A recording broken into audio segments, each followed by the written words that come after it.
Les symptômes du stress post-traumatique après un pervers narcissique? Tu es parti? Mais pourquoi te sens-tu toujours en danger? Pourquoi certaines situations déclenchent-elles en toi une peur incontrôlable, de l'anxiété ou des souvenirs douloureux? Ce n'est pas dans ta tête. Ce que tu vis, c'est du stress post-traumatique. Et aujourd'hui, je vais t'expliquer pourquoi ton cerveau réagit ainsi et comment tu peux commencer à guérir. Regarde bien jusqu'à la fin, car je vais te donner une clé essentielle pour reprendre le contrôle sur tes émotions et ta vie. Abonne-toi et active la cloche pour comprendre ce qui t'arrive et apprendre à te reconstruire. Je suis Alice, et comme toi, j'ai vécu l'enfer avec un pervers narcissique.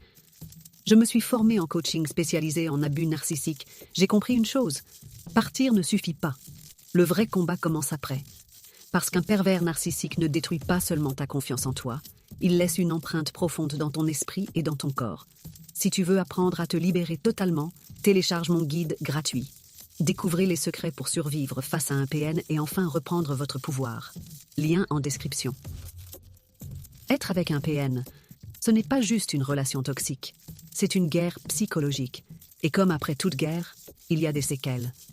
Voici les symptômes les plus courants du stress post-traumatique après avoir vécu avec un PN.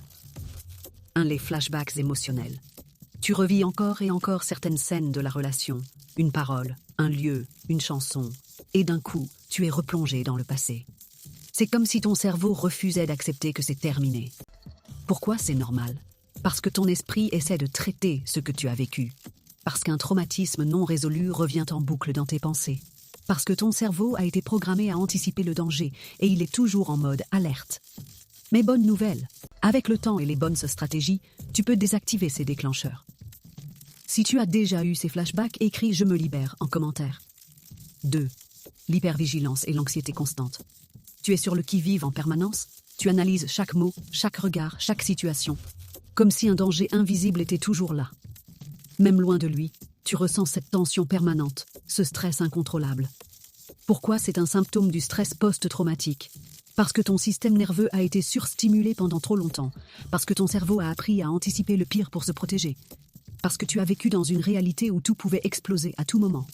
Mais la vérité, c'est que tu es en sécurité maintenant, et tu peux réapprendre à vivre sans cette peur constante. Si tu ressens encore cette vigilance extrême, écris « Je mérite la paix » en commentaire. 3. La dissociation et le sentiment de vide. Parfois, tu as l'impression d'être déconnecté de toi-même, comme si tu étais spectatrice de ta propre vie. Tu peux ressentir un immense vide émotionnel, une absence de plaisir dans ce que tu fais. Pourquoi c'est un mécanisme de défense? Parce que ton cerveau a appris à s'éteindre pour survivre à la douleur. Parce que c'est une façon de fuir un traumatisme trop difficile à gérer. Parce que la dissociation est une réponse naturelle à une souffrance extrême. Mais ce vide ne durera pas toujours. Petit à petit, tu vas retrouver tes émotions et ta joie de vivre. Si tu ressens parfois ce vide, écris « Je me reconnecte à moi » en commentaire. 4. La peur irrationnelle des conflits et des nouvelles relations. Tu n'oses plus dire ce que tu penses, de peur que ça déclenche une explosion. Même dans des situations normales, tu as du mal à t'affirmer. Ou pire, tu as peur de retomber sur quelqu'un comme lui. Tu te méfies de tout le monde. Pourquoi c'est normal? Parce que ton cerveau a enregistré que conflit, danger. Parce que tu as été conditionné à croire que ton opinion n'avait pas de valeur. Parce que tu es en mode protection maximale, mais cette protection t'empêche aussi de vivre pleinement.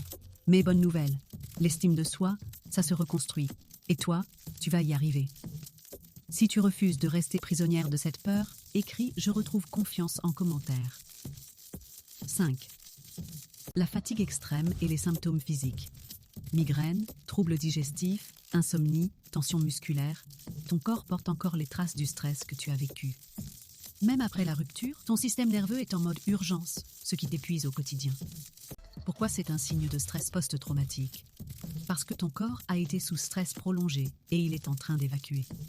Parce que le stress chronique a des effets réels sur le système nerveux et hormonal. Parce que ton énergie a été pompée pendant trop longtemps et maintenant tu as besoin de repos pour te régénérer. Ton corps a souffert, mais il peut guérir. Et toi, tu peux retrouver ta vitalité. Si tu ressens cette fatigue, écris « Je prends soin de moi » en commentaire. Maintenant que tu comprends pourquoi ton corps et ton esprit réagissent ainsi, la vraie question c'est comment sortir de cet état et enfin guérir. Si tu veux apprendre à accélérer ta guérison et reprendre ta vie en main, Télécharge mon guide gratuit. Découvrez les secrets pour survivre face à un PN et enfin reprendre ton pouvoir. Lien en description. Si cette vidéo t'a aidé, mets un like, abonne-toi et rejoins la communauté Empower Moms.